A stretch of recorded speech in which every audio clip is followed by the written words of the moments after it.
Now's the time to finally realize we the people must make some choices. If we want single-payer health care, now's the time to raise our voices till they hear us in the halls of Congress and behind the White House door that we're sick and tired of getting sold out and won't take it anymore. Okay. Well, thank you everybody for showing up today. My name is Carey, Wallace. I am the board chair for Whole Washington and part of the organizing crew for this summit. We are very excited about today and your willingness to participate in today. And we've got Nathan here who's going to introduce himself, and we've got a facilitator for today that has a ton of experience with this type of facilitation. And then our agenda is in your packet, so if you want to follow along with the agenda, and we'll get started.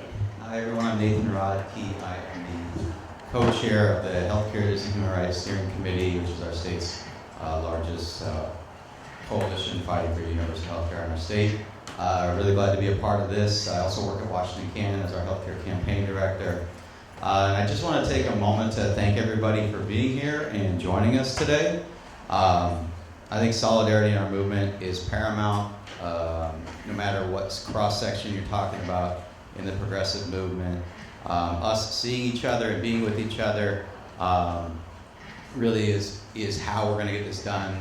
The way the dominoes have fallen in our country, private enterprise, private insurance has a stranglehold on our healthcare system. And we understand that on a deep level. But us coming together to form a larger movement is a key element to building a larger collective understanding of how important it is that we get rid of that stranglehold and have an insurance system that leverages our power in our favor rather than against us. So let's have a really good summit here and really lean into it and have a great time and make some good connections. So yeah, thanks, and here's Bob. Hi, I'm Butch Chapin.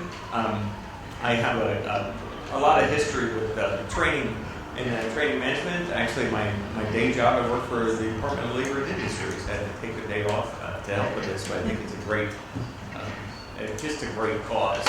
I had stories just like everybody else. A few years ago, when I was like 50, when I started training, I tried to go out as an individual training consultant, and the first year just was a little rough.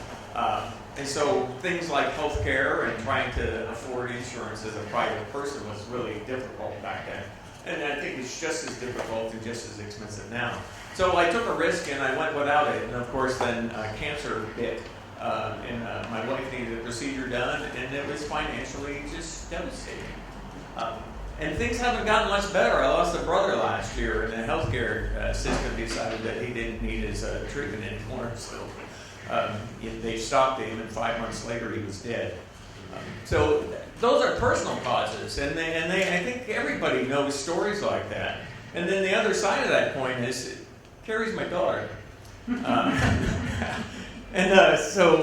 But I heard one of her constituents working with her and said, I'm here because I like working with Carey. So that's the other side of the coin. So the idea of this summit is to get together and break bread and work together.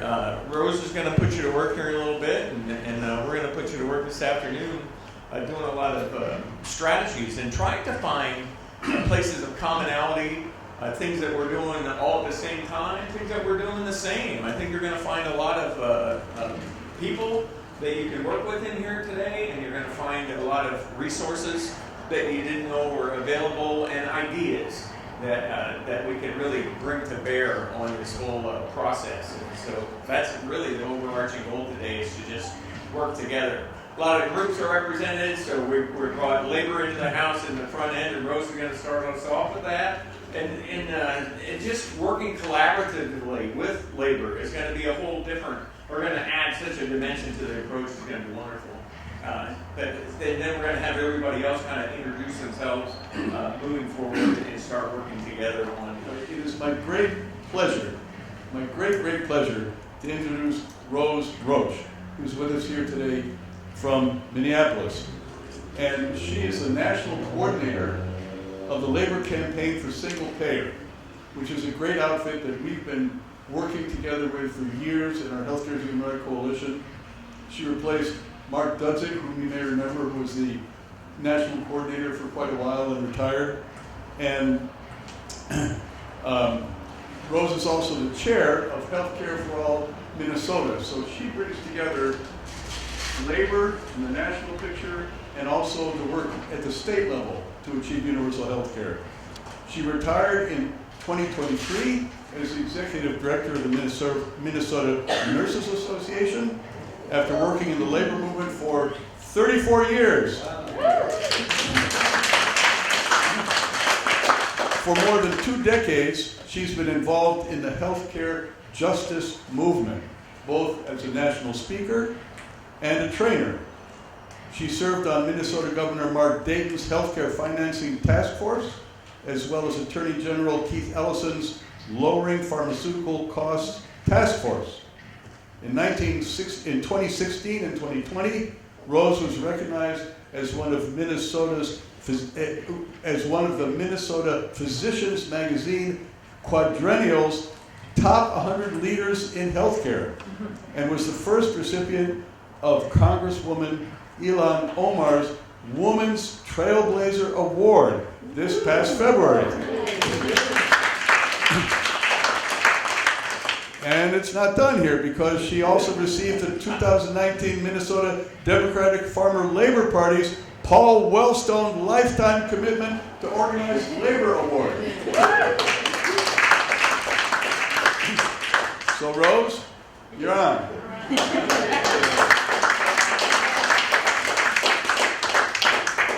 Good morning, Washington. Thank you so much for having me here and getting me out of that humid hellhole right now that is Minnesota.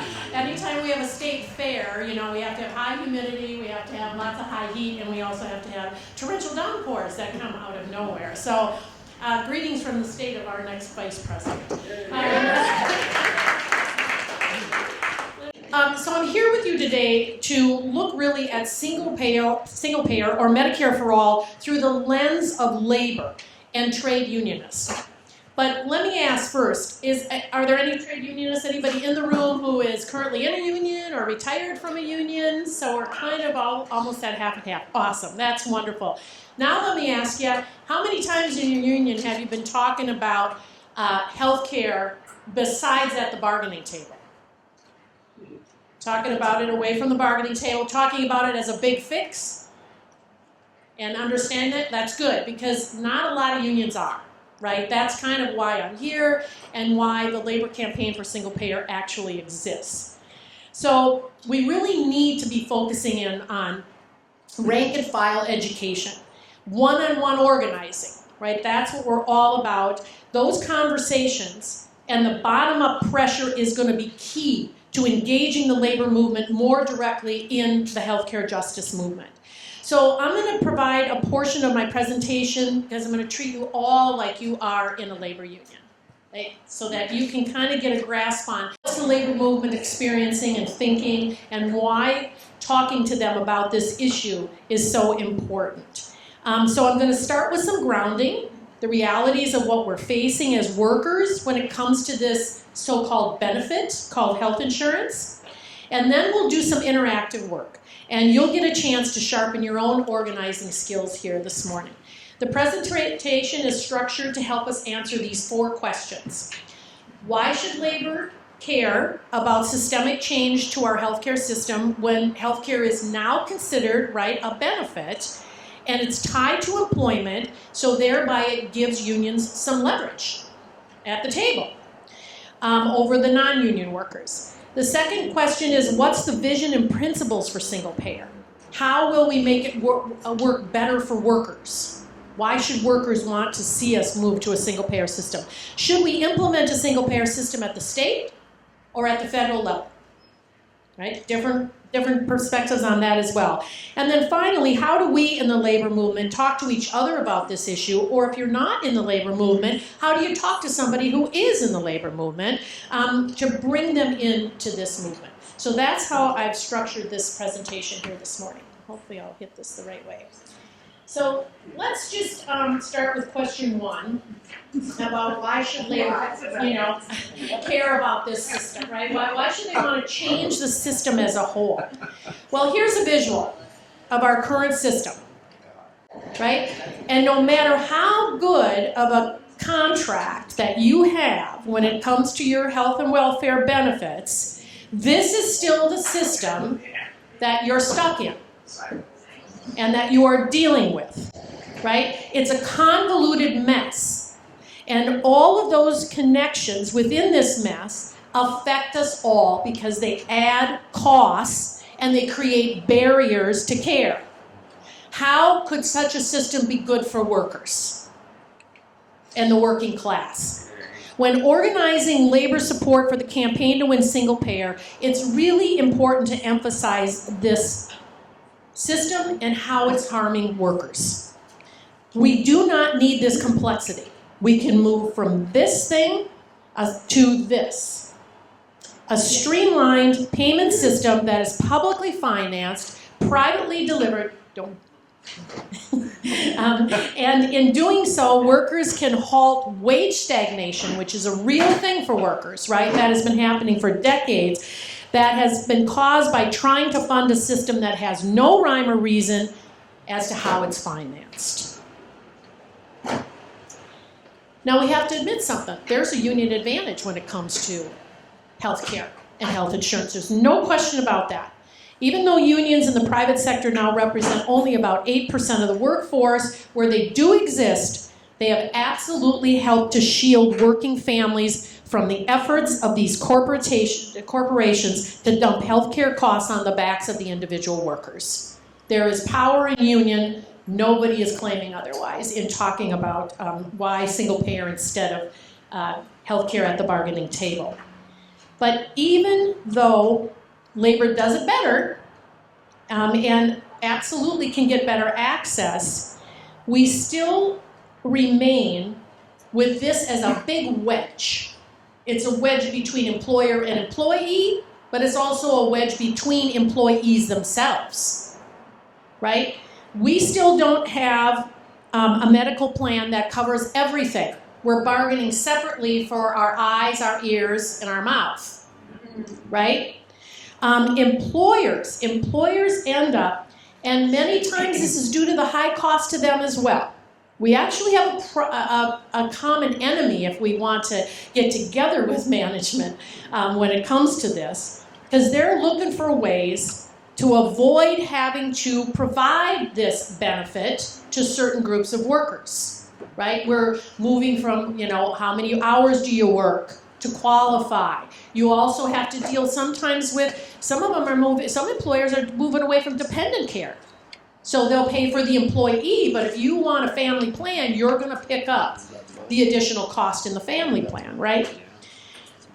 We also still have, in most cases, it's a rarity not to, some level of co-pays, deductibles, co-insurance, all of these out-of-pocket costs. Everybody thinks the cost of healthcare has to do with premiums and those out-of-pocket costs. The cost of healthcare is prices, but we never ever get to the issue of the price or the real cost of healthcare, because that's shrouded in secrecy from all of us. We're never going to get to it in this kind of a messy system. We only get to that under a single payer system. We absolutely deal with this network nonsense, right? Choice. I get told what my choice is, right, with a booklet every year, right? And this all impacts employers as well, because they have to hire people to do all this stuff. And health benefits have to be negotiated. Health benefits are a mandatory subject of bargaining. So for any of the trade unionists in the room, you recognize that terminology. It's a mandatory subject of bargaining, so the employers have to negotiate it with us. It becomes a huge negotiation issue, as you can well imagine, because it's a big ticket item. And it impacts that last bullet point, which, as I said earlier, is wages. And the wage stagnation that we have faced as workers, because we're turning over our wealth to these corporate healthcare conglomerates. So in real terms, this slide, it's a bit outdated, but I can guarantee you that this doesn't go down if we take it out to 2024. I was at a bargaining table with a hospital, no less, a few years back, and the HR guy, an attorney, says to me, well, we don't know what's going to happen with healthcare costs. And I said, I know. I go like that. I said, so how about we just stop all this nonsense and you guys get on board and support a single-payer healthcare system with us? That would be a good thing for you to do. But this is a reality of what we are up against, right? So this gives you an idea of this is a family of 4. And what this means for us as workers, look at this. Since 1999 to the 2017, premiums increased by 213%, right? 18 years. What has that meant for workers? They've seen a 242% increase in what they're paying towards that health insurance premium for that same exact time period. That results in this happening, where you have this, I call it kind of a crocodile alligator mouth, right? The orange line is actually the rise in family premium costs. And the dark blue is wages, increases in wages, and the light blue is inflation. That's unsustainable. It's unsustainable for us as an economy as a whole. It's unsustainable for employers, employees, families, and even for government. And then there's this. I don't think people realize this. That even though, folks who are in the employer-provided insurance, 200 million claims per year are denied, according to the Department of Labor. A Business Insider poll found that most Americans with employer-sponsored health care actually do support switching over to a Medicare for all type system, which completely undermines the right-wing narrative that the U.S. public is somehow wedded to private insurance plans. That's simply not true. We have to get out there and have the conversation about what's the option, right? Because that's usually the issue is people are like, well, what else? There isn't anything, and we don't know anything other than this. But we're all fighting this system somewhere down the line. So this is the other thing that happens. When the squeeze comes at the bargaining table, they end up conquering or dividing to conquer us. They pit us against each other as workers, whether it's retirees versus active, whether it's less senior versus more senior. They use it as a tool to have us fighting each other instead of focusing on where the fight should be, right? And when I said earlier that healthcare or health insurance is a mandatory subject of bargaining for active employees, it is a permissive subject of bargaining for retirees. That means there's no guarantee if the employer says, no, we're not interested in negotiating over retirees with you, there's nothing you can do about it. You can't strike over it. You can't, right? You can't, you can do pressure campaigns, obviously, but I'm saying they don't have to do it. They're not legally required to do it. So we just have to take this tool away from them that they use, like I said, to divide and conquer us. Well, pension benefits are generally vested for employees at a certain point. Health and welfare benefits for retirees are generally not vested. So when there is not unambiguous contract language that provides for vesting, courts are usually placing the burden on the employees or the retirees to show that vesting of retiree health benefits was actually intended. This is really wreaking havoc across the country with retiree health benefits. We've seen this happen with some major unions and even some cities that have been experienced bankruptcy, and the first thing they did was take out the retirees. And they were allowed to do it in many, many cases. Because early retirees, generally like age 55, to Medicare eligibility are expensive because, if we're lucky enough to get older, then we cost more money because we actually use healthcare more. So therefore, employers are consistently trying to find ways to get out from underneath this obligation of providing health insurance to the retirees. But if we had a national healthcare system, everyone would be covered. It would ensure that coverage for early retirees was part of the everyone, and it also removes the cost burden from both employers and from those Taft-Hartley trust funds as well, that we know are very precious to many of the, particularly in the building trades. So, as trade unionists, we know that healthcare is at the heart of pretty much every battle that we've been involved in relation to contract fights and strikes. So many of those disputes and campaigns are connected directly to health insurance. Who's going to pay what share of the premium? How much are the co-pays and the deductibles going to go up? Our employers are increasing, as I said earlier, the number of hours we use to work for coverage. Negotiating bosses are the same for all of us, whether we're in a contract or not. So we need to take healthcare off the bargaining table. That's what we need to do. We are the only country in the world that links healthcare to employment. You lose your job, you lose your access to healthcare.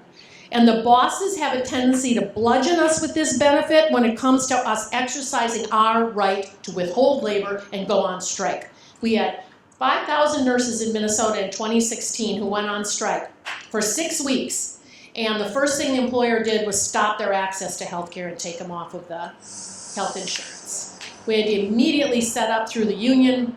We brought navigators in to try to get them stopgap in case they needed some access, whether it was through our Medicaid. We also have a basic health plan called Minnesota Care in Minnesota, or on the exchange, whatever it was. We were just trying to fill that in so people wouldn't lose their access to health care. I mean, really, why do we let our bosses control our access to health care? Think about that as a worker. Why do we do that? It makes no sense. So we can't, but we also know that these days it's really hard to win this issue, whatever that even means, at the bargaining table. And it feels like a failed strategy to keep thinking that we can.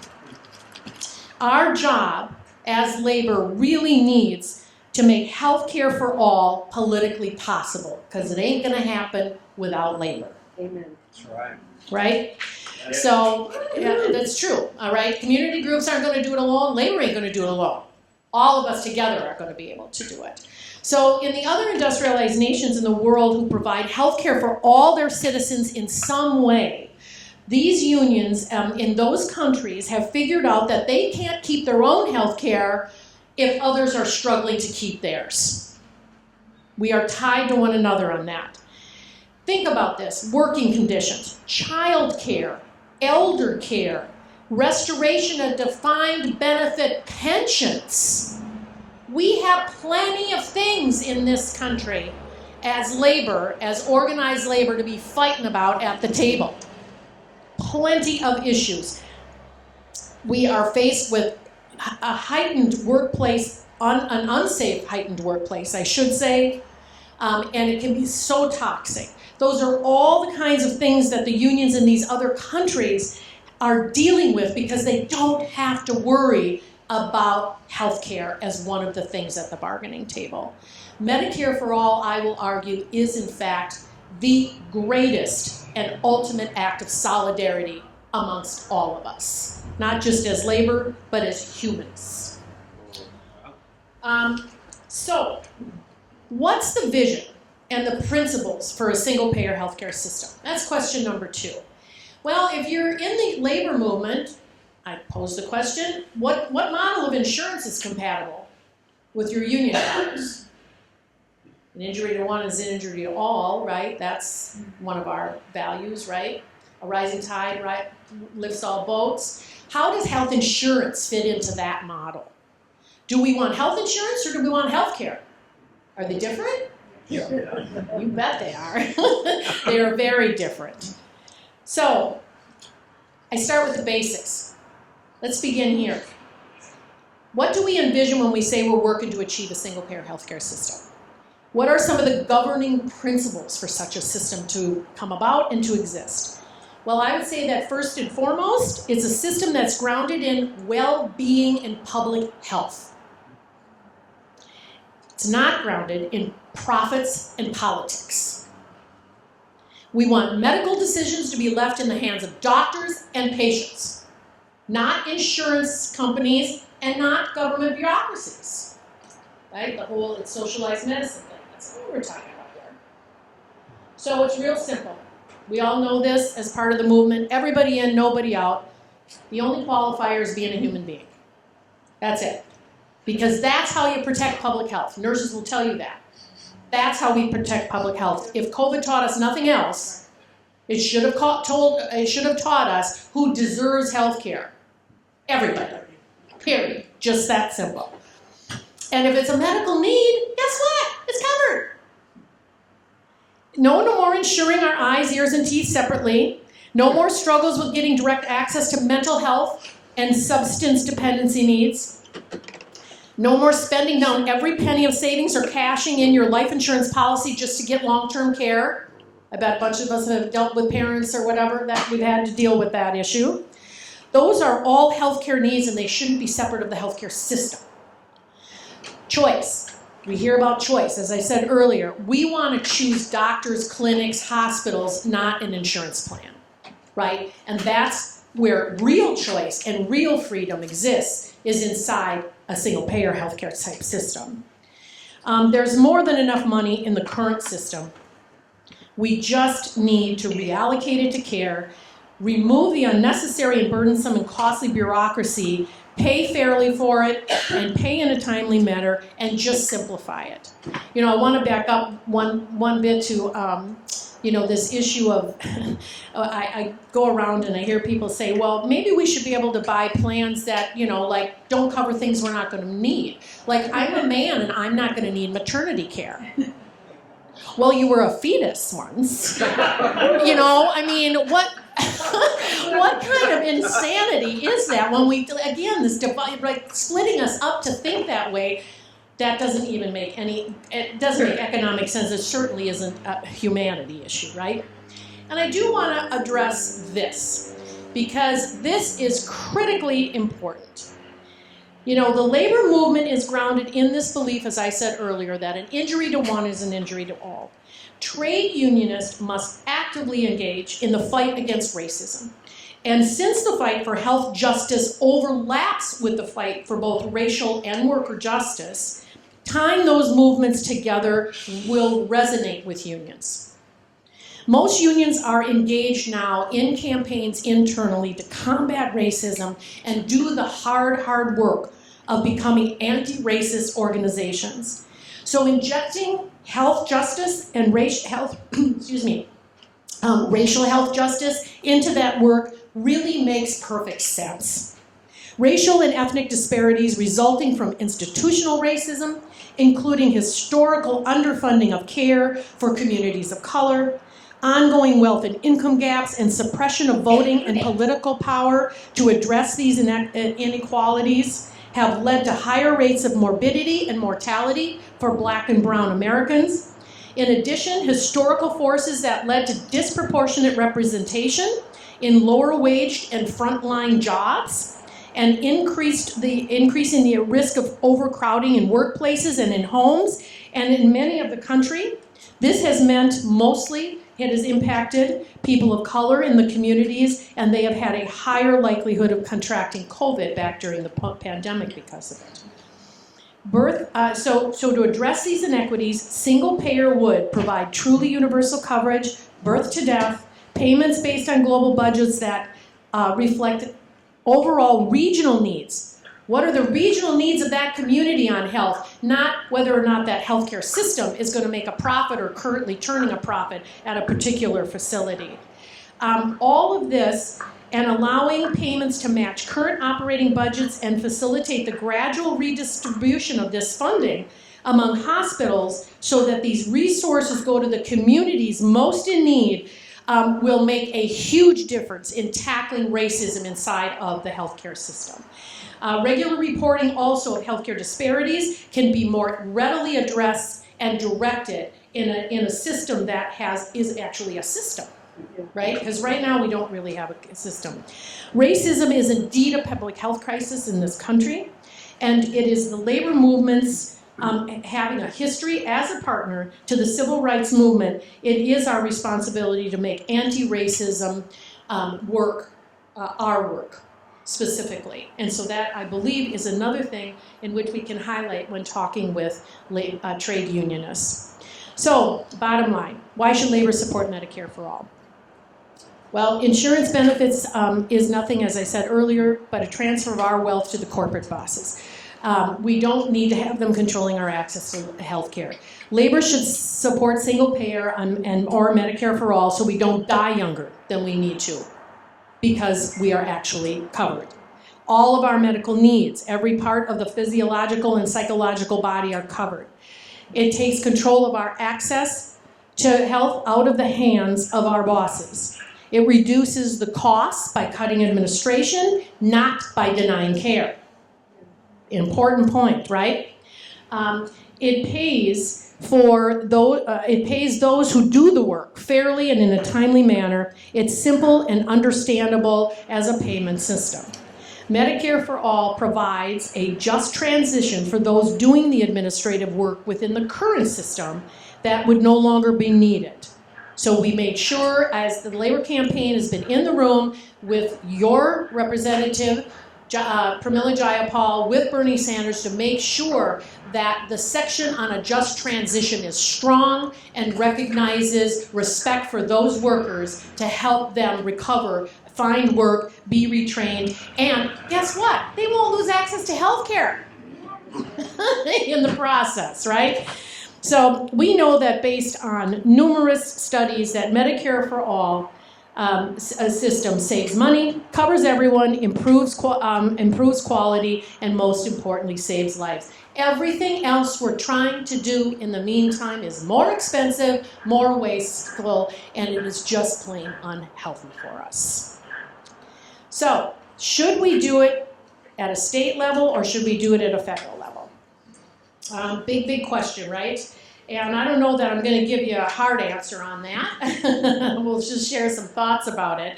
So I think we could all agree that federal would probably be best, right? Because it's everybody, and it makes sure there is no option for states who just don't want to do this stuff to be able to get out of it, right?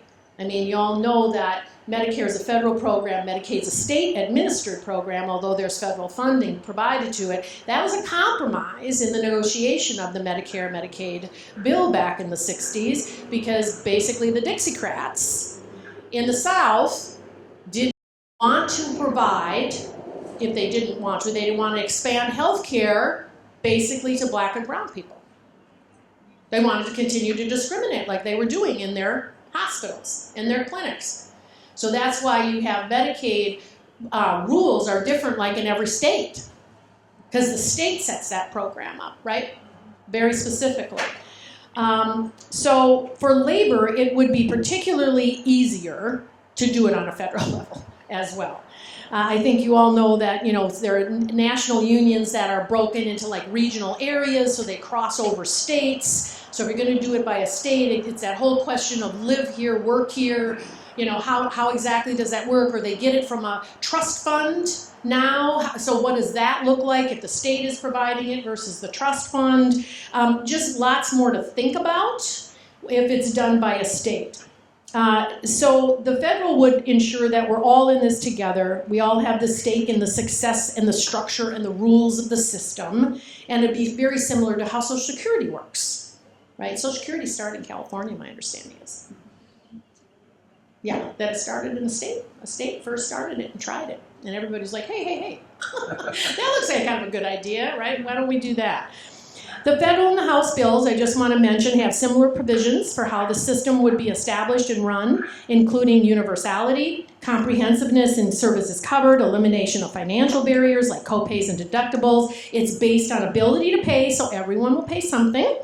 Removes the need for health insurance as an intermediary between the patient and provider. It basically repeals the Hyde Amendment to guarantee abortion access as part of the system, negotiation of drug prices and formularies, and ensuring that both women's reproductive health and gender-affirming care is, in fact, recognized as health care and therefore covered by the system. Those were two provisions that Representative Jayapal just added in the 2023 version because of what's happening in our country right now with those two particular issues. So the federal level, though, we know is a little dysfunctional. Right? So it might actually take a state to lead the way. Numerous states around the country, I know, including here in Washington, us in Minnesota, ours is called the Minnesota Health Plan, along with California, New York, Oregon, New Mexico, Ohio, Florida, Massachusetts, and just to name a few, are all working on state-based legislation. As a national organization, the Labor Campaign for Single Payer is focused on Medicare for All. Right? We are engaged, we want to engage more and more unions in the healthcare justice movement. So we don't take positions on state bills, but hey, listen, if you can get it done at the state level, we're all for it. Our basic message when it comes to doing it at a state level is make sure labor's in the room. Make sure labor's in the room. They are stakeholders. They need to have their voices heard. You need to hear all of the pros, but also all of the cons from a labor perspective, and see if you can find common ground or those issues can be dealt with. And there may be a situation where they can't. And that's okay, but at least nobody from labor will be able to say, we didn't get talked to, we didn't get considered. Labor has to be in the room. You ignore them at your own peril if you're doing this at a state level. Those 10 suggestions there for doing state-based single payer are going to be addressed in a separate breakout this afternoon, so I'm not going to go through them, but they were developed by the Labor Campaign because, of course, we have a lot of trade unionists across the country that are working both on the national and on the state level. So regardless, really, of whether or not your union is engaged in the state or the federal legislative efforts on this, we want to acknowledge that we're not getting there necessarily anytime really soon. I'm sorry to say that, but it doesn't seem we are. That doesn't mean we can't make inroads, because we have to build and rebuild the public health infrastructure in this country. They are in everything, you guys. Everything. Everything's privatized. We're working in Minnesota to deprivatize our Medicaid. Right? They're in Medicare, they're in Medicaid, they're dealing, anybody who knows the 340B pharmaceutical discount program, they're in the middle of that thing. I mean, unwinding this is just, it's exhausting, because you hit a roadblock every place you can think of because they're in the middle of it. But, and Alex Lawson said this, and he's brilliant, and I just think he's one of my heroes, and he said, you know, Joe Biden doesn't support Medicare for all, but he's probably the president that brought us the furthest down the path towards it. Because Joe Biden was willing, under Build Back Better, to decrease the eligibility age from 65 to 60. He was willing to expand the benefits to include hearing, dental. I don't think it was all three, it was 2 of the 3, I just don't remember which 2 they are, but to expand those benefits. He has been working with us behind the scenes on sort of taking on Medicare Advantage and how they are depleting and stealing from our Medicare fund, right? So there is still work to do, but I'm telling you, setting up that infrastructure is critical. But as we get these proposed sort of stepping stone pieces of legislation, the Labor Campaign recommends you use this as a criteria for determining, is this moving us closer to the gold star? Or is this further embedding the private, industry and giving them more and more money and thereby giving them more power? Because for the good things that were done in the Affordable Care Act in relation to some of the regulatory changes that needed to happen on insurance reform, like this pre-existing condition silliness and and lifetime maximum, and expanding Medicaid, very, very important. It also it didn't do anything on cost control, right? And it ended up being a little bit of a gift to the industry. Well, I mean, the industry wrote the bill. Liz Fowler literally came out of Anthem, or one of the big ones, to go on to Max Baucus' staff to help write the bill, and then she went back into the insurance industry right after it passed. Right? So when we give them more money, and they're up to about 60 to 65% of their entire revenue base is public dollars now. We've almost got a single payer system. We're just, it's just not helping us. I'm from the home of United Health Group. We've done 2 sit-ins, 2 protests over there. And because their denial rates are so high, and they are practically the single payer system of this country right now. They employ more physicians than any single solitary healthcare system or hospital system in the country. More of them work for United Health. And I don't think those docs are happy about that, by the way. I want to be clear about that. This is the gobbling up and the consolidation and the merger craziness. So ask these questions when somebody says, we've got a great healthcare reform bill. We want you guys to support it. Does it strengthen the social insurance model? Or is it just more of the same? You all have heard value-based payments and incentivized quality and ACOs and PPOs and HMOs, and I say EIEIOs. None of those things are real. None of them work. And there is a lot of data to prove they don't work. Why do we keep trying to tweak based on HMO 1.0 when they haven't even proven to us that 1.0 has controlled costs, improved quality, or decreased disparities? They've done none of those things, right? So does it help to decommodify healthcare? We don't buy health. I often say I don't decide to have a heart attack one day because, the local hospital has a discount on bypass surgery. That isn't how health works, right? I'm not a diabetic. Insulin costs $0, and I wouldn't go get it, right? Supply and demand. But my two friends from high school who are type 1s, who've got the patch and the pump and the everything, and constantly measuring, they'll pay anything because it's life or death for them. Supply and demand doesn't work like it does for let's buy a car, let's buy a house. You don't buy health. It doesn't work that way. We got to decommodify it. Does it move us closer to Medicare for all? Again, is it on that pathway? Because we can do some things on the pathway, like deprivatize our Medicaid programs in the states, get those privatizers, they say the money changers, out of the temple. We don't need them. They're adding costs, they're adding barriers, we don't need them. Does it help us build power? Does it bring new allies into our fight? That's an important thing for us. I don't think we think about enough. Who can we be reaching out to? In Minnesota, one of the really good things we just passed, so I told you all we have this little program called Minnesota Care. We created it in the 90s to really take care of people as they were coming off of Medicaid, but they didn't have, back again, 90s, so pre-ACA, they didn't have access to employer-provided health care, so they were buying on the open market, basically. Well, this caught them from, back then, I think it was 124% of federal poverty level, up to 275% of federal poverty level, and the state heavily subsidized to help them buy access to health care. And it's a really good plan. It's a platinum plan, I guess you would call it. It makes me nuts that we equate each other with precious metals and what your worth is, I guess. But anyways, it's like a 94% actuarial plan, meaning it's very little out of pocket for the individual, right? This is a good thing. Well, when the Affordable Care Act came into play, we had to change that to call it a basic health program. We had to lower it down to 200% of federal poverty level.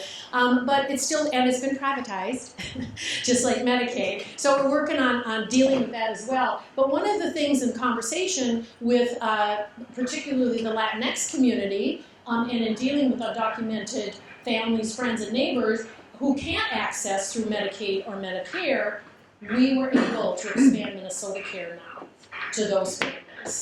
We brought new allies in by being able to take a state-based program and actually using it to expand coverage, again, to impact public health. And then finally, does it help to weaken and divide the medical industrial complex and their allies? Anytime we can do something to poke them in the eye, we have to do it. We absolutely have to do it, right? I mean, these actions that we're doing with the People's Action Care Over Cost campaign in Minnesota around United Health, I was with them in both, but in the first one I risked arrest by laying down around a coffin. We took over their lobby, and it was funny, as I was laying there on the floor, right, I'm looking up at probably, I don't know, a $500,000 beautiful installation of something up on the ceiling.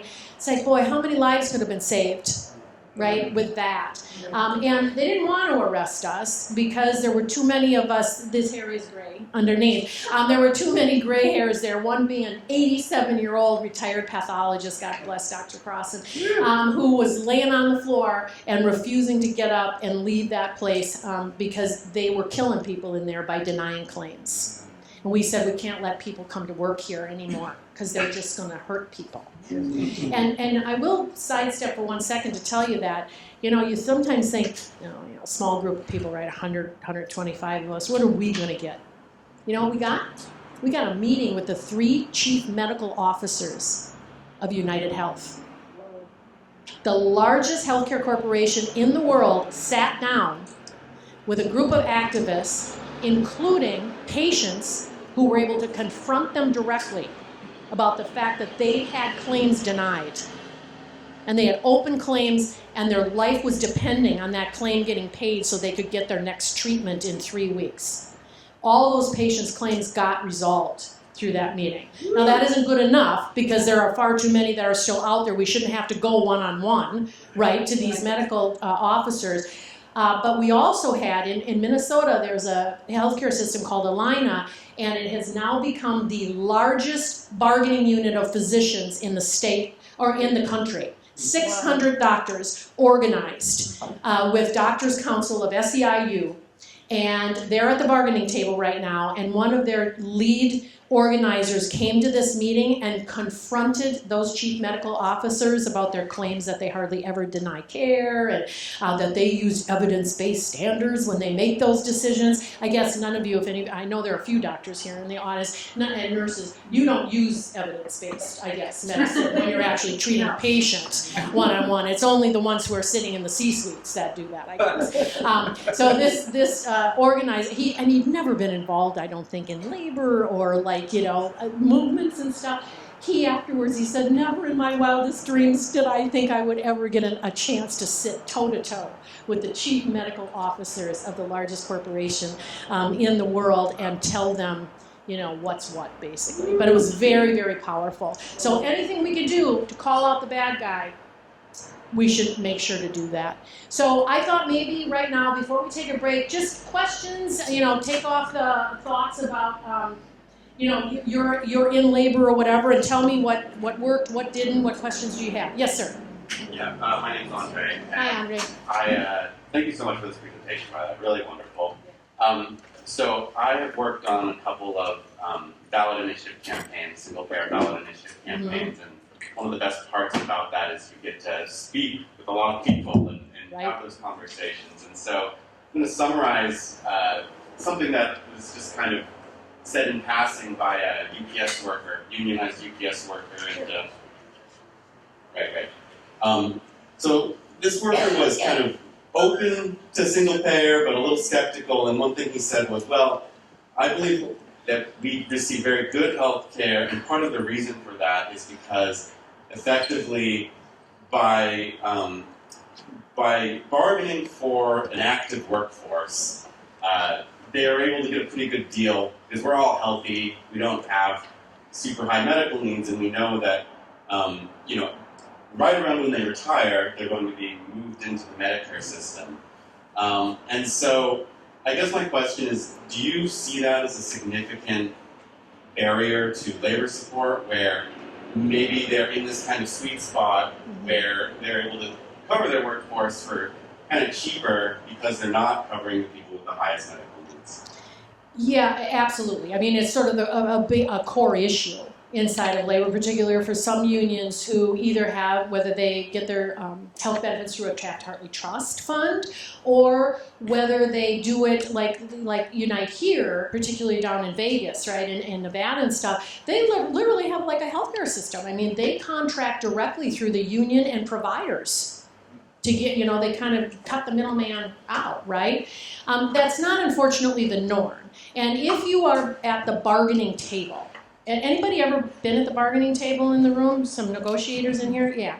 I think you all know what happens at that table, the fight that ensues there to be able to get and keep those good benefits. But regardless, it's not, I don't think there are a lot of cases anymore where a union member wouldn't actually pay less under single payer than they would even for what they've got with their negotiated benefits. There are a few still, and I have to recognize them, I would say public sector maybe, even more so than private sector. Teachers have been, the education unions have done a pretty good job in some cases, but that's public tax dollars. So they're up against it because there's only so much that a school district, gets in funding, and what portion of that budget is being spent on this versus going into either wages or the classroom itself. Because in many cases, right, education workers want to see that go back to the students as well. So, you have to kind of take it piece by piece. It's certainly, that's a general argument that makes sense, but think of what our power would be if it was all of us, every worker, in that one big system, and we could start tackling some things that we can't even think about right now at the bargaining table because we're squabbling over who's, whether or not to do a high deductible health plan to keep our premium low or pay more in the premium and, and pay less out of pocket on the back end. So it's just a one-on-one conversation, I think, to get a feel for what they're thinking and showing them that in reality, this would actually improve health, but it would really financially and economically improve all of our condition overall. You bet.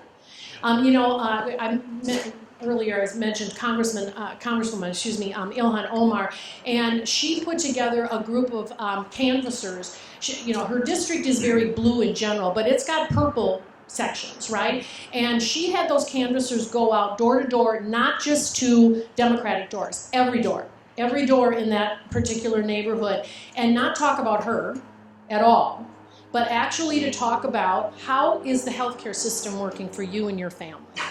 Is it working for you and your family?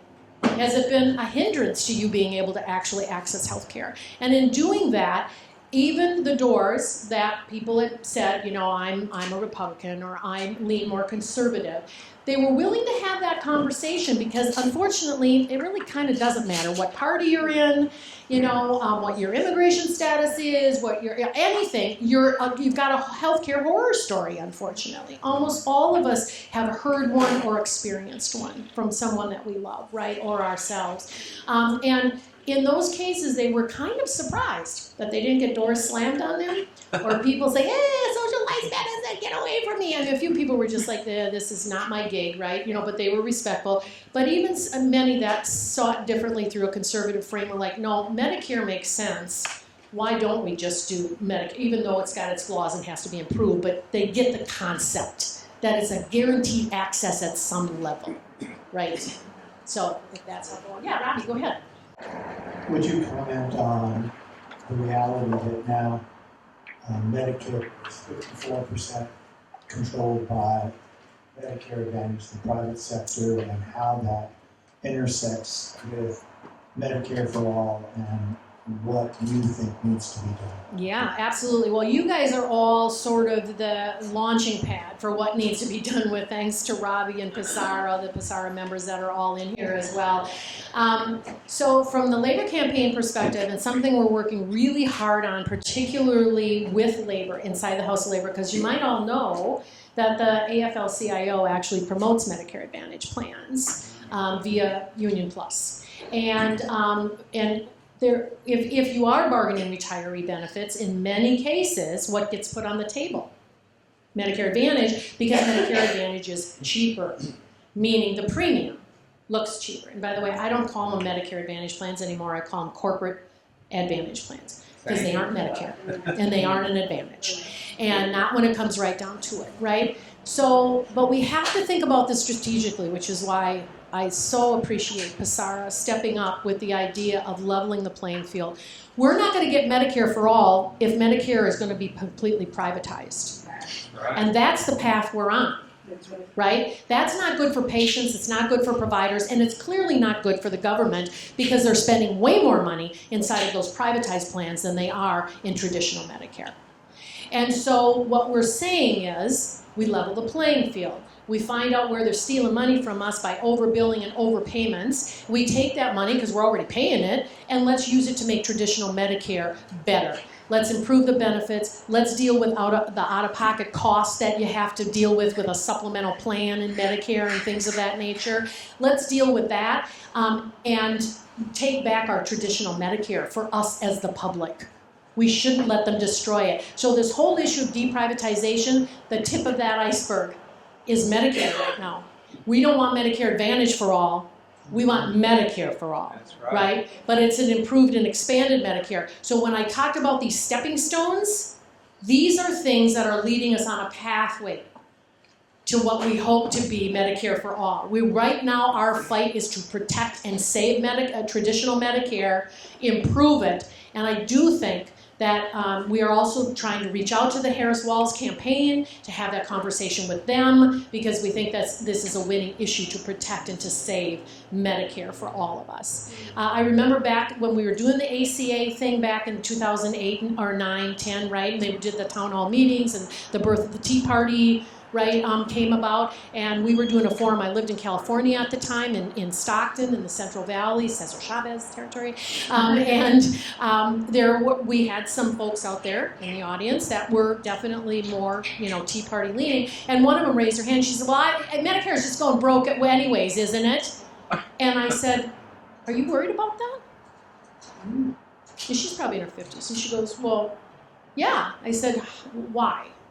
She said, well, I want it. When I get 65, and I said, ding, ding, ding.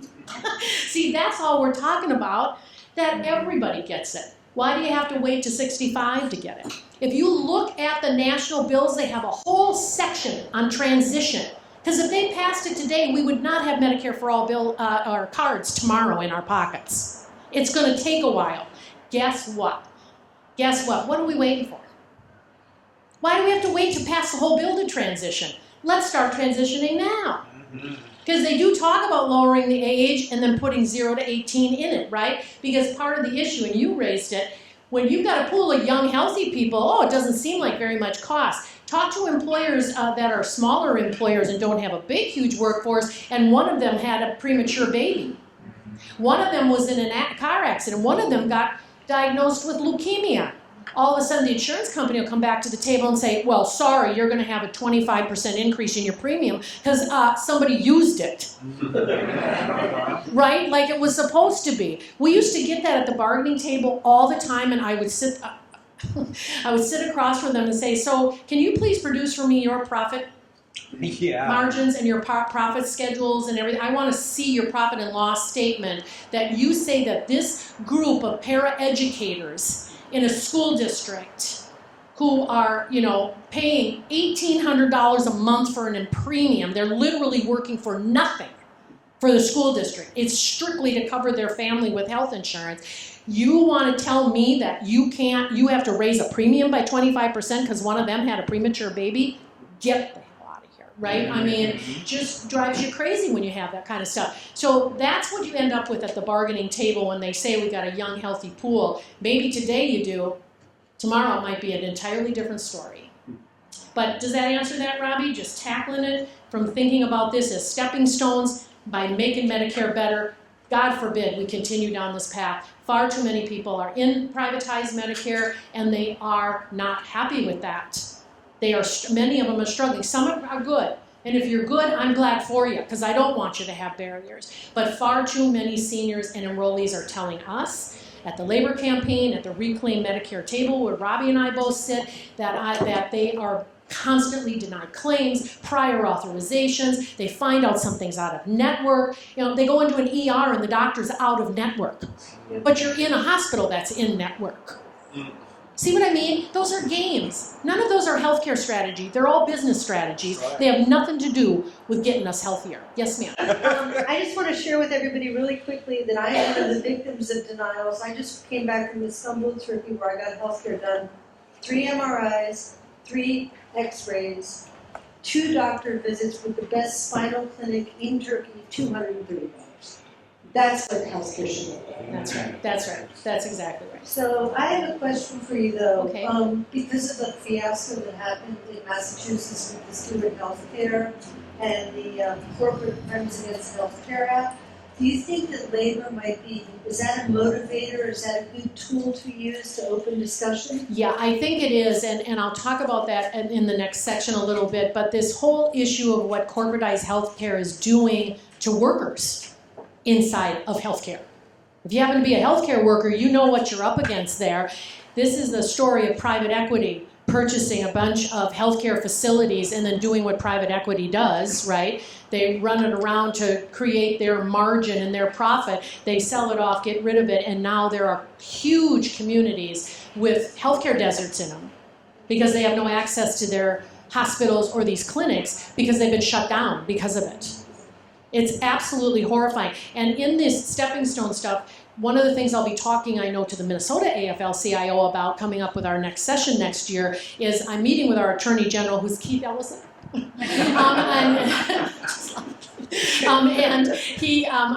going to talk with him about both California and Rhode Island are doing some innovative stuff around giving authority to their attorney generals to be able to say, yeah, no, you're not coming in here and buying that up.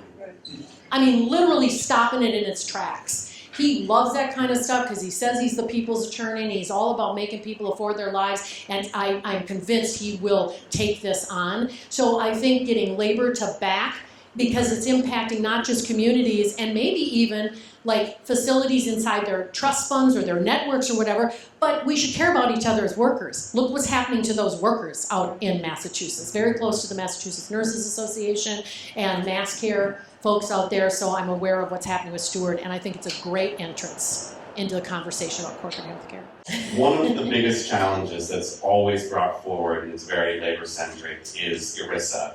Yeah. So when thinking about the steps that we can take, where does ERISA fit into that process? How do you work with it / around it?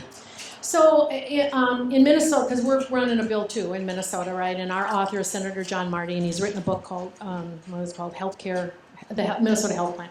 Anyways, here's the thing about ERISA. It's a federal law, right? So you're not going to probably be able to like overturn it or just get a waiver from it. We would under SABUCA, under the State-Based Universal Healthcare Act. But if we don't have that in place before we can move it in a state, right, we would have to get a waiver on that. So here's what I don't know that there's an easy answer, but here's what I want you to think about. If I don't care, a big corporation out here, what would it be, Starbucks or Boeing, whatever, right? If I'm like, hey, man, I want to provide my own because I can under ERISA, I guess that's fine. They can do it under a state base, but they're also going to pay the tax for the state-based system. They're not going to get out of that. Because the state-based system is going to be run like the federal system would. Instead of premiums, it's going to be through the tax system. You can still consider it premiums. Who cares if you write it to the Department of Human Services or if you write it to Blue Cross Blue Shield? As long as you're getting access to health care, that's the key, right? So why would you do that? It doesn't even make economic sense for these corporations. I mean, small businesses will jump on this in a New York minute. Won't even think about it.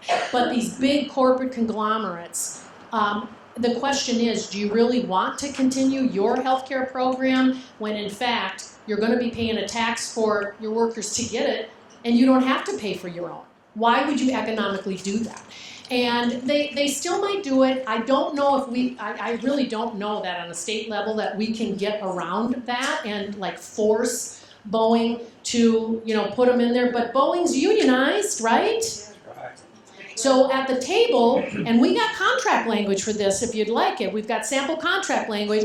It is, you tell the employer, once this system kicks in, we're out of your system and we're in this state-based or federal system, right? And then get them to help fight for that system in the meantime.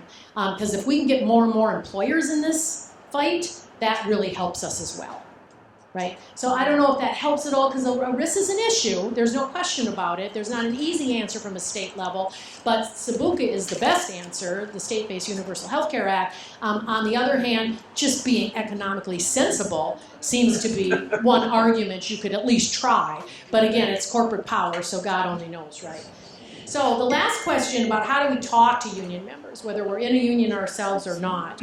The movement, if it needs anything, it needs more conversations, believe it or not, and not just with the choir.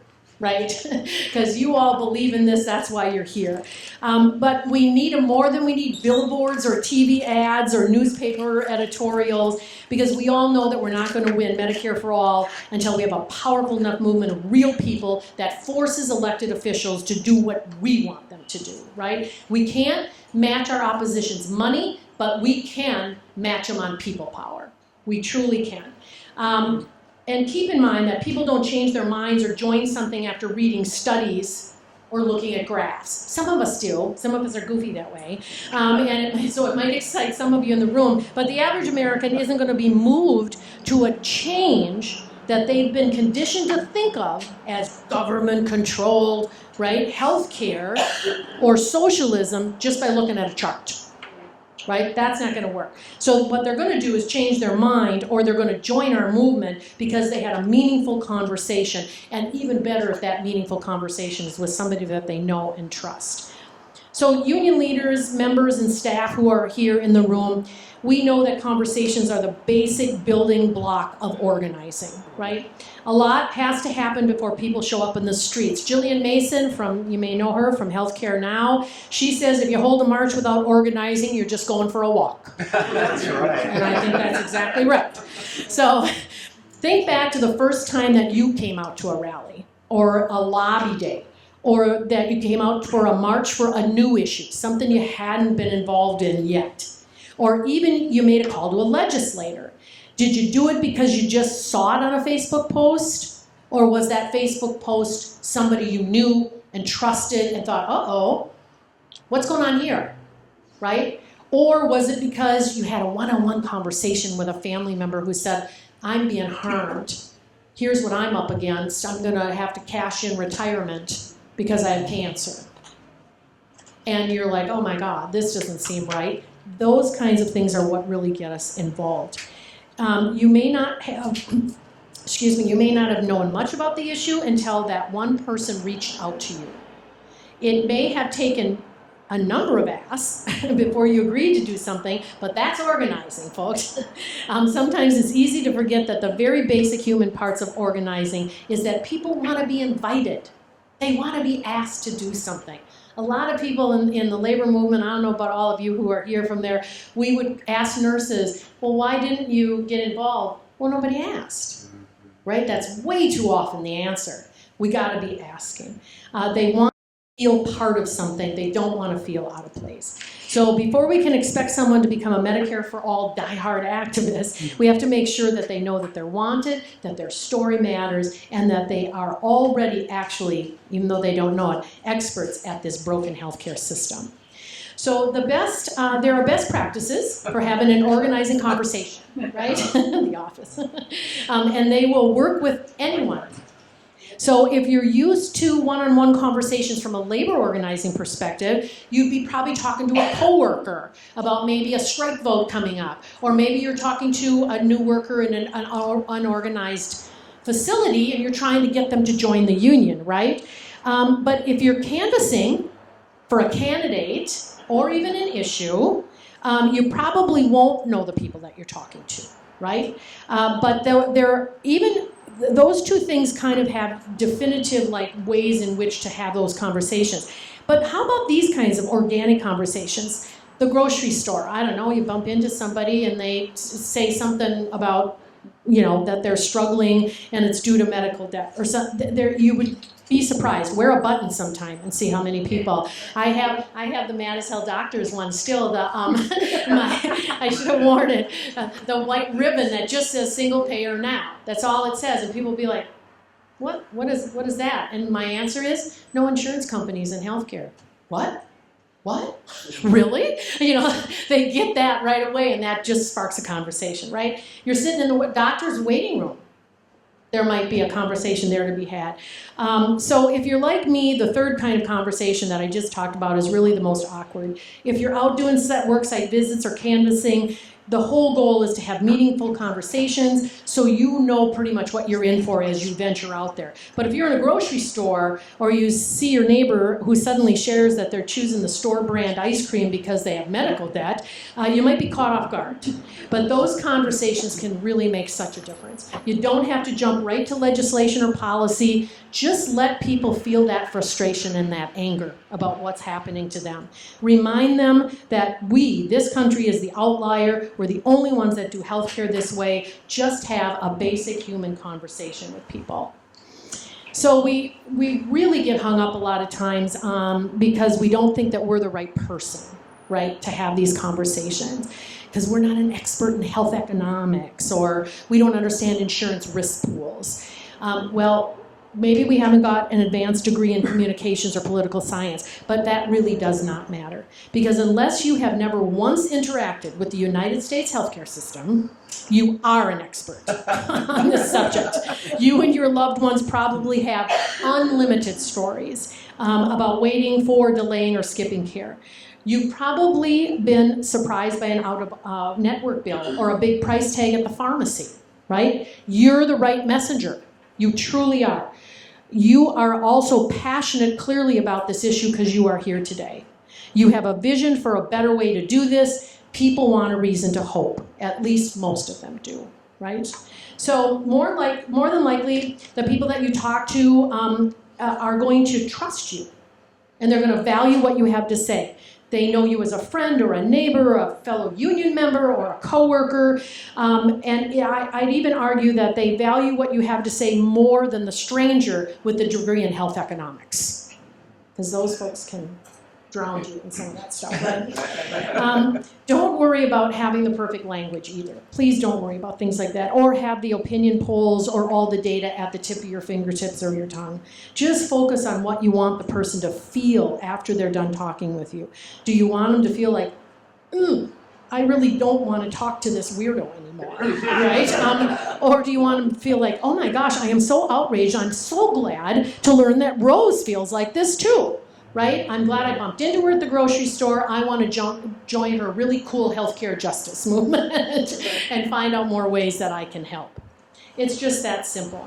So the 5 basics, again, some of you probably know this, whether you're labor or you're done organizing, community organizing, but it's good to review these. So here's what we want to make sure. Number 1, what's the issue for the person? Listen to their issue. What problems are they having?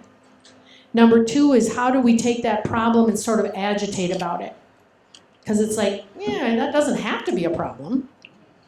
There are people who could change that, right? And they're not changing it for very specific reasons. Get them sort of agitated about it. The 3rd one is really inoculate or lay the blame. Let's make sure we're laying the blame at the feet of the people that are causing this crisis. In Minnesota, the United Health isn't paying its bills to one particular healthcare system, and that healthcare system has decided not to take Medicare Advantage patients anymore with United Health, and that's a lot of people because the state of Minnesota put all of the retirees into United Health, Medicare Advantage, and so as I'm talking with those AFSCME members, I'm saying to them, make sure you lay the blame where it belongs. It does not go at the feet of Medicare. It goes at the feet of the private insurer at United Health because they're not paying their bills.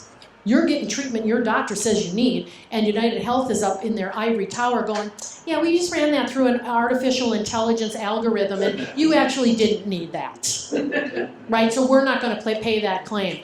You know, right? No. Make sure people understand it isn't the government that just said you can't access those doctors that you've known your whole life. It is United Health that made that decision because they have put their record-breaking profits over your health needs. The plan to win. Got to have a plan, right? We got to have a plan. We got to be able to really show them that we know how to fix the problem, and it's going to take action from all of us. And organizers never leave a room without a what? Nice, great. So you got to have a hard ass for them to join. So, you know, it's easier when you've got something immediate to ask for. This isn't exactly immediate, but I'll talk a little bit about urgency. You know, if you're trying to get a strike vote, you've got a strike vote happening on a certain date. That's easy, right, to target people for. A little harder when you're talking a little more broadly about something like massive change to the healthcare system. In labor conversations, you have to find out what the issue is that they care most about before you can assess their willingness to join the union or get involved in the union. In the healthcare justice movement, you're going to hear healthcare stories, and you're going to know when someone cares about this issue. And you'll be sitting in a setting, like that clinic room I was talking about earlier, that just makes sense. So this step, you just need to recognize when someone opens a door, what might that sound like? What could someone from a union say to you about their personal experience with the healthcare system, or their experience even at the bargaining table trying to negotiate health insurance, that would give you an opening to bring them into the movement and have that conversation. When you hear that issue, the first thing you do is seek information, validate what they went through and how it makes them and you feel. And then this agitation thing, right? So how has it affected your health and your finances? What, it doesn't have to be like this. Why is it like this? Why do you think we have the healthcare system that we do? What would it feel like if your healthcare was guaranteed with low or no out-of-pocket costs? Invite people to dream big, right? And think of the utopia. Who has the power to make that happen for us? Right? Those are all probing questions. Why do they decide what we can and can't have? What kind of power do we have to actually influence those decisions and change it? It might sound crazy, but in reality, the number one organizer question is, tell me how awful your life is. Because we're all about trying to encourage people to engage in changing it, right? So laying the blame or inoculating, it induces a small amount of the disease to teach the body how to kill it. That's the basic idea of inoculation, right? So in organizing, it teaches the person you're talking to about the challenges that are ahead of us and how to fight them. In labor, we prepare people for what the boss is going to say. They're going to say, you don't need a union. We're all one big family here. Right? We've all heard that, right? And you've got to be able to have that comeback right away. In healthcare organizing, inoculation prepares people for the narrative that the industry profits off of human suffering, right? It's inflexible. People will say to you, wait a minute, well, I don't want a one-size-fits-all. What in the world does that mean in the world of healthcare? One size does fit us all. We're human. We have health needs. That's all that should be measured for size, right? So this is about, you want to ask questions. What is power? Who has it? Why do they want to protect the status quo? Because they certainly do. Get stories. We all know that stories are incredibly powerful. And get an opportunity to learn what people are thinking and fearing. What fears do they have about this current system if they're dealing with any sort of health issues or family members are. And then I want to turn this over to you for a minute in thinking through this whole issue of fears and objections to moving into a healthcare system like we're dreaming about. So here's the question for you, and you can just take your little table, across from each other or whatever to just do this and take a few minutes, and somebody maybe can just write this down on a piece of paper what the answers are. So I want you to think about it this way. What are the biggest objections that you've heard or that you think you're going to hear about moving to single payer or Medicare for all? What are those big objections that people throw at you? Just take a couple of minutes, maybe 3-4 minutes, jot down, because you know what they are. I'm sure you've had the conversations already. We mentioned a few, but just talk amongst yourselves and come up with a few objections. Okay, let's start. Come back together. All right, everybody, let's come together. Oh, yeah, you want to do a solidarity clap to get us together? You know how to do that? And you go faster, faster, faster, faster. There you go, all right. Okay, so somebody yell out an objection. Don't trust the government. Don't trust the government. What? Now somebody tell me what's your response when you hear that? You don't trust the fire department? Yeah! That's a very good one. You like firefighters? Yeah, right. You don't trust, or you I was trust. going to say, you do trust Aetna? Yeah. But you trust the Blues? Do you like the freeway system? Yeah.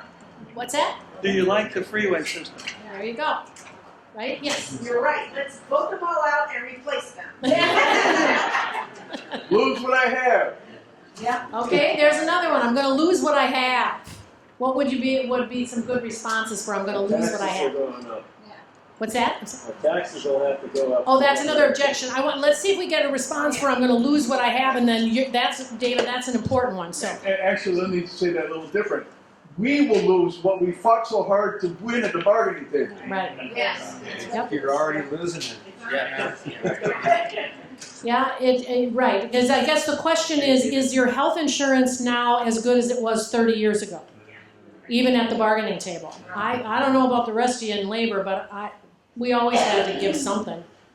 It was not the plan it was 30 years ago for sure, when there literally were no health co-pays or deductibles or anything like that. We've had to maneuver all kinds of things to just keep premiums down, let alone anything else, right? So I think that's a great response. Another thing that you mentioned earlier is that there's so many other issues that we could be winning on Yeah, that that's we're right. not even able to fight on because Right. we're screwing around with the healthcare thing. Exactly. I think it is bringing it back to that for labor is, do you have, and there still are defined benefit pensions out there, but not a ton have defined benefit pensions. We should be able to retire with dignity and financial security, right, in this country again, and that's what a defined benefit pension does for us. So David said taxes, what was it you said about our taxes will go up? We can cover everybody for everything they need, our taxes are going to go up. Carey said cheaper than your premiums to do this way. Quality care will be lost and the wait times will go up. The good old wait time. Anybody in here wait for healthcare, by the way? Anybody? Just curious. Okay. Yeah. But, no. They Those. correlate it to Canada. Oh, of course they do. Right. Yeah. I mean, you're close enough to Canada, you know better. Yeah. I mean, I'm too, right? Saskatchewan, where they right. started it, is right above me. So, I mean, we have to be honest and recognize, and Canadians will tell you this. I mean, I literally toured public hospitals with Canadian nurses, and they will tell you that we do have wait time problems. It's more in rural areas where there aren't as many, physicians and clinics and things of that nature. But it's also, they recognize that, and we talked to one of the guys who designed that healthcare system with Tommy Douglas in Saskatchewan. His name is Roy Romanoff. He's still around. He's actually a professor at one of their colleges. And he said, we created it in the 60s, and we actually haven't done anything to it since the 60s. We obviously need to update our system, and we need to do better with some funding and stuff like that. So it's like, I also say, well, you know what? If we wait in this, nobody in Canada dies waiting, basically. I mean, they have to go, they get the care they need. This country, people literally die waiting for health care in this country. And I say to them, just think about it this way. If that's a problem up there, let's find out why it's a problem and let's make ours better and not have to deal with that system, right? It's better than going overseas. Yeah, right. And some people do that because, right, tourism, health tourism, because it's cheaper. I mean, how crazy is that, right? Yes. Thank you. Ask them, it's 6 months to get a hip replaced in Canada. You know what it is in Washington State? Oh, really? If you don't have a supplement to Medicare, you don't get one in this Wow. part of the country. Wow. You'll get one in New Jersey and New York, Pennsylvania. But the Medicare reimbursement is so low in this region of healthcare reimbursement is you don't get one. You'll get an evaluation. Yeah. But you won't get the replacement. So it's a falsehood. Yes. Wait times in peer industrialized nations with universal health care are pretty much the same as what they are in the U.S. So they have universal health care and they don't have a serious wait time. And actually studies were done that show that swamping the system when everybody has care only occurs in the first year. Yes, it actually that's correct. tailors off right. second year and beyond. One of the other objections you'll get. Well, we'll wrap this up, but you can see how it can be fun to do this. I mean, come up with them yourself. What are you going to hear? Prepare yourself and be ready to be able to have a comeback, and you're not always going to satisfy with your answer, of course. Yes? I would just like to quote one that I haven't heard yet. Okay. It's the individual's responsibility to deal with their health. And what about a healthcare system that takes care of all of us suddenly makes it not our individual responsibility to take care of our health? I mean, right, it's this individual, rugged individualism type of a thing.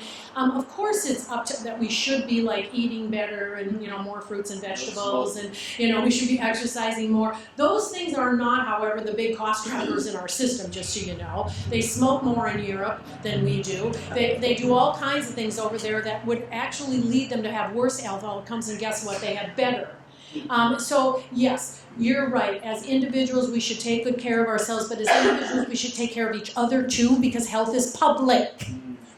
If a child is in my classroom and has TB, everybody's now been exposed to TB. We take care of the individual because we protect the public health by doing that, right? I know it's hard these days to think about our common humanity, but it'd be nice for us to try and see if we couldn't possibly do that. I'm more hopeful than ever, however. Yeah, Robbie. We hear, I like what I have, and we hear from people like Senator Murray, our constituents like what they have, so we don't go there. Right. And so that's what we Yeah, well, I mean, I'd like a better definition on what they have, because I think, you know, I love, and politicians in particular do this all the time, but quite frankly, union leaders will too say, well, our members, right, my constituents, right, and it's like putting this, because you immediately think it's hundreds, thousands of people we're talking about. Many times it's, you know, 2 people they bumped into in the hallway, right? And so it's like, well, let's talk about what it is that they have that they like so much. What is it, right? I mean, they like what? Access, they like low cost, and all of that's going to be in this system. Right. I mean, I think that our response is we're not going to take it away. Yeah, we're going to improve on it, right? You can have what you can have it, and you get to choose what you want. Yeah. And I think that's. Just so that they understand, all we're doing is removing the middleman. We're not taking away your good. If you have good access to health care, good for you. That's going to keep going. It's just also going to be good for your neighbor and your children. I mean, I have good health care because I work for the unions for my whole career. I've got my GAP plan is paid for by the union, and I don't pay a penny for it. I got traditional Medicare with a GAP plan, and I don't pay any out of pocket. I don't have a deductible. That doesn't almost exist anywhere anymore. Even inside the union world of labor, my kids are in a whole different ballpark, right? They don't have, most of the time when a person says that about I like what I have, is they have not been going into the system. And I found it that if you try to say, okay, what part of it do you like? Tell me about it, or whatever, and just take it apart. Then it makes it much more relatable. One of the things that we did in the League of Women Voters when they were asking, they said, do you know how many times you can go to your rehab after your surgery? Yeah. Do you have any ideas how many times you can use that? Can you look it up in your booklet? Yeah. And it's, if you can come up with something and just ask them specifically. Yep, I think that's right. You had your hand up. So yeah, I had a question because like everything is a little, not easy to answer, but when we're talking about the whole idea is that we're going to cut out the middleman, we're talking about hundreds of thousands of people that are going to lose their jobs. Yes. So, you want to cut out the middleman. My cousin works for Aetna. They make a really good living. So what now? How could you advocate for that? Yeah, this is where we always talk about the just transition language. We say we recognize that. So here's what we are making sure happens. And I don't know about your state bill, but our state bill in Minnesota also does the same thing. First of all, they're going to get their full salary for up to 2 years.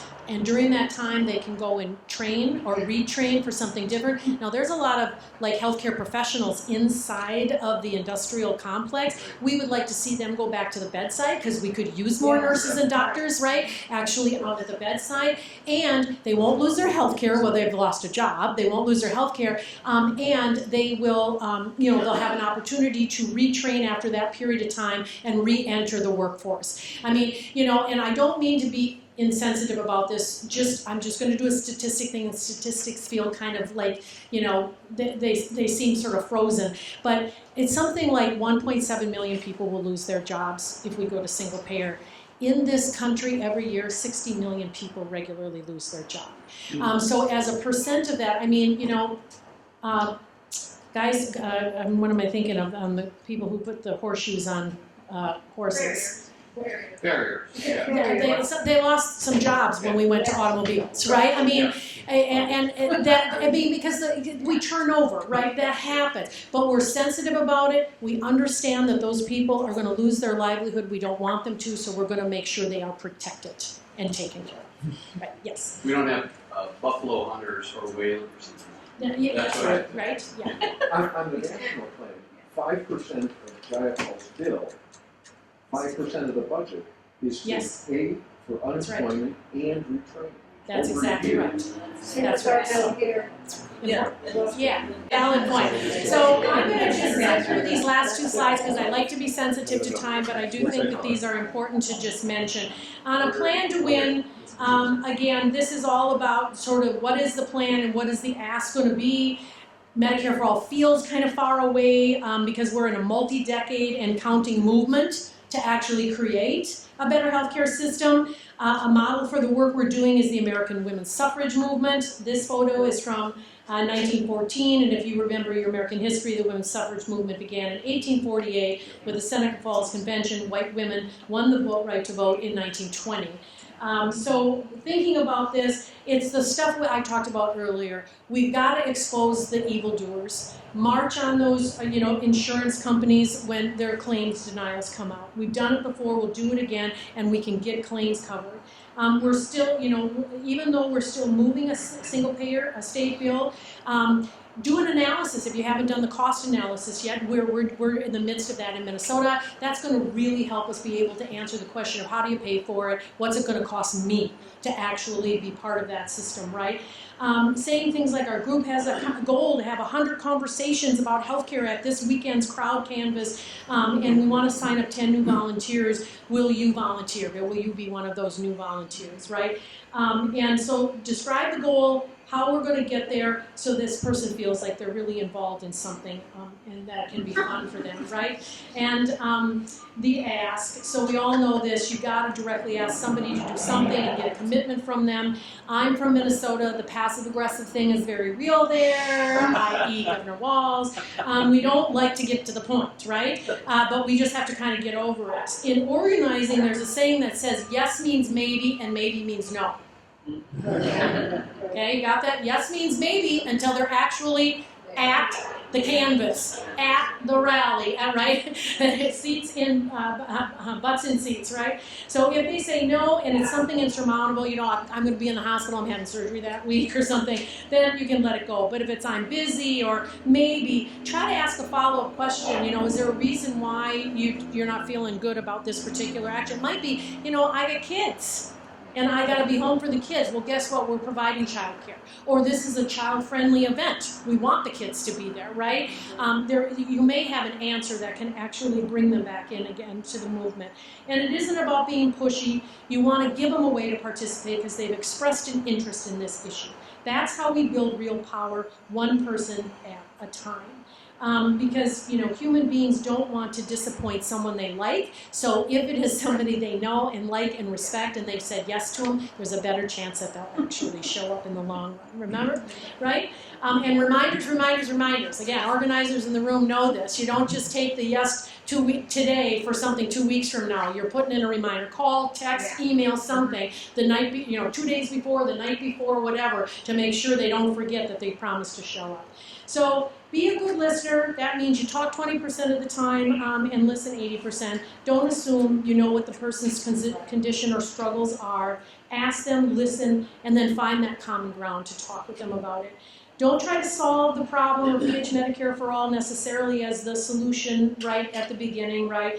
If they're struggling with medical debt, you should, you want to talk with them a little bit about that, about how that's going, and maybe some resources, right, that you could get them. We just passed some medical debt legislation in Minnesota that's going to really help people a lot. So you can also, don't get worried that you're going to get everything right, and every step has to be right. The most important thing is to listen and to bring people into the movement and into this collective action. So on being a good listener, again, Get comfortable with awkward silence, get comfortable with nodding, tell me more, repeating back to them what they say. All of those things I'm sure you're aware of, and they're very important for us to do as listeners. All of this you're going to get, so I won't go through it step by step, but really good active listening tips for everybody as they start bringing more people into the movement. And then the urgency thing, we really are in a moment of urgency for a lot of reasons, as you all know. We don't have a built-in timeline per se, but we have a little bit of a timeline. I mean, there are things that are going on right now. Former President Trump has said that he wants to gut and privatize basically Medicare and Social Security and other public health programs. So there is an urgency to us to save it, right? To keep Medicare, to improve it. And protect it as it is, and that our champions in Congress and state and local races are willing to work with us on those kinds of. Why do we need to have these conversations? Because we want to organize people. What does it mean to agitate? It means to get someone righteously angry, right? And what does it mean to inoculate? It means feeding the person a little of the opposition argument to prepare them for what's to come. Oops. Final takeaways. As you begin the task of recruiting more unions into the Washington health justice movement, remember these final takeaways. Change is coming to the U.S. healthcare system. It can't not come. It's imperative that the labor movement be prepared to shape that change, to serve our members, but to actually serve all working people in our society.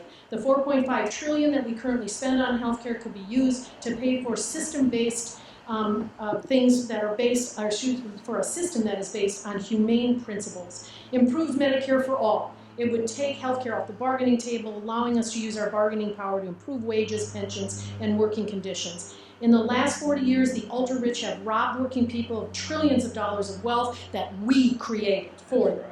Medicare for all is one way to take some of that back and give ourselves a pay raise. If we're going to make such a massive change in our healthcare system, we need to ensure that workers in healthcare administration, and the insurance industry are protected, as we said. And does improved Medicare for all sound too good to be true? That's why opponents spend tens of millions of dollars to attack it and make sure it doesn't happen. We need to fear the status quo, not fear the change, because this change, or the status quo, is financially, emotionally, and literally killing us. And so we know.